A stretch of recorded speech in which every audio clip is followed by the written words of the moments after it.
Do, re, mi, fa, sol, la, ti, do. Hey guys, welcome back to Intro Learning with Abby. I believe that most of you know how to sing a musical scale, but do you know how to play it on the piano? In today's video, I will show you how to play a 2-octave C major scale with both the right and left hand.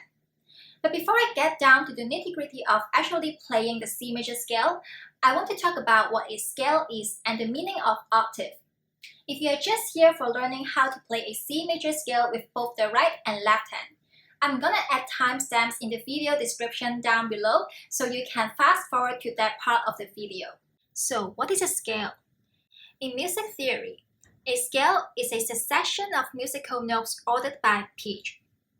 If the pitch is increasing, like this, we call it an ascending scale. If a scale is ordered by decreasing pitch, like this, it is a descending scale. A scale can begin on any notes on the piano, and the distance from any notes to the next one with the same Latin name is an octave. For example, this is middle C. From this middle C to the next C higher, there is 1 octave. Likewise, from middle C to this C note, there are 2 octaves. And the notes 1 octave below middle C is this one. The octave sign that we often see in piano sheet music is this symbol. It is called ottava alta, Italian for octave.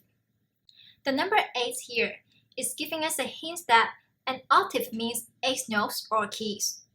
So, if you count the number of white notes from middle C to the C notes 1 octave higher, there are 1, 2, 3, 4, 5, 6, 7, 8 notes. For those sitting piano grade 1 exams, they are required to play the scales in 2 octaves. And grade 8 requires you to play 4 octave scales. In this beginner piano lesson, we will learn how to play a C major scale in 2 octaves. A C major scale means the scale starts on C and ends with a C. The reason why we're learning the scale of C major but not the others is because in C major, we need to play just the white notes on the keyboard, which is the easiest scale. Let's take a look at the keys of a C major scale. They are C, D, E, F, G, A, B, C.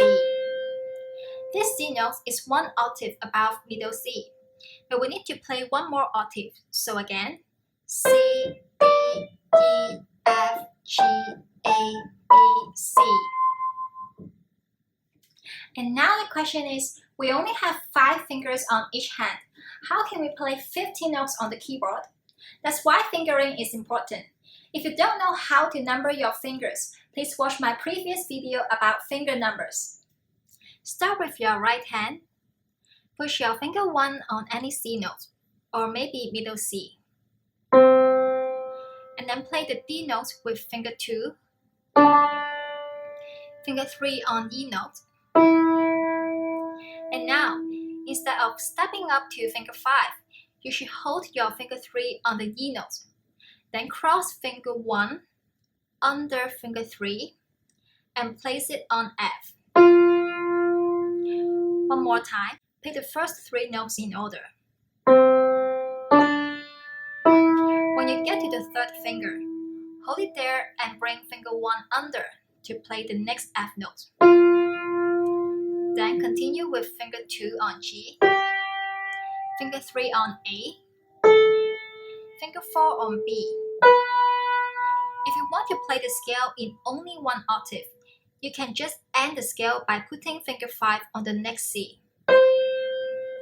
But since we're now playing a 2 octave scale, let's hold your finger 4 on the B note. And then cross finger 1 under the 4th finger and place it on C. To finish your remaining octave, we'll do the same thing. Play the next 2 notes with your 2nd and 3rd fingers. Then bring finger 1 under to play F. And continue with your fingers 2, 3, 4, and 5 until you play C again. Whenever you want to play the scales in more octaves, you can just hold your ring finger on the B note, then cross your thumb to the next C, and do the same thing again. When we come back down the scale, we use the same fingering. Start with finger 5 on C, and play all the way down until you get to finger 1. Cross finger 3 over to E.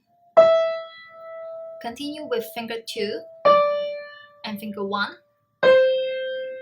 To cover the remaining notes, cross finger 4 over to B. Continue with finger 3, finger 2, and finger 1. 3 more notes. So cross over the third finger to play the E notes again, and finish the scale. Similarly, if you want to continue the scale, just cross your ring finger over to B and repeat the same fingering pattern. Let's move on to the left hand. Start with finger 5 on C and go all the way up to G with finger 4, 3, 2, and 1. Then cross over finger 3 to play the A note. Continue with finger 2 and finger 1. So we've finished one octave. To continue, cross over finger 4 to play the D note. Then finger 3, finger 2. When you get to finger 1, cross over finger 3 to A, and you will end on finger 1. Of course, you can cross over finger 4 to D again if you want to continue the scale. Descending scale. Start with finger 1 on C, play to finger 3, then bring finger 1 under to G. Continue with finger 2, finger 3, and finger 4. Now, if you want to end the scale, you can put finger 5 on C. But since we need to cover one more octave, so please hold finger 4 on B, and cross finger 1 under finger 4 and place it on C. And repeat the fingering pattern. Finger 2, finger 3, bring finger 1 under to G, and finish the remaining notes. If you play the scale without stopping, you should be able to play something like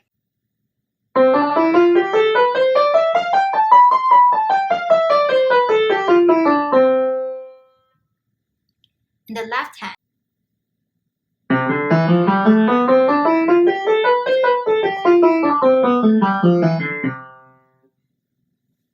And of course, the most challenging exercise is to play the scale with both hands at the same time.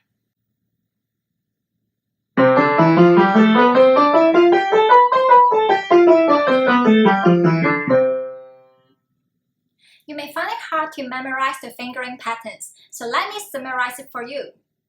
This picture summarizes the correct fingerings for playing an ascending or descending C major scale with your left and right hands.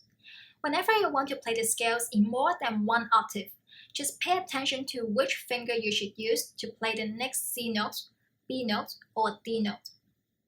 When you practice scales on the piano, make sure your piano posture, including the sitting position, hand shape, and finger placements is correct.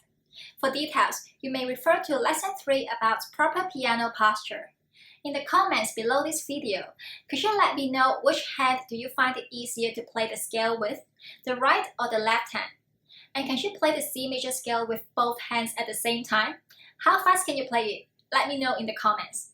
If you like this video lesson, make sure to hit the thumbs up button and also subscribe to my channel because I make piano lessons every week. Thanks so much for learning with me, and I will see you again next week for a new lesson here on my YouTube channel.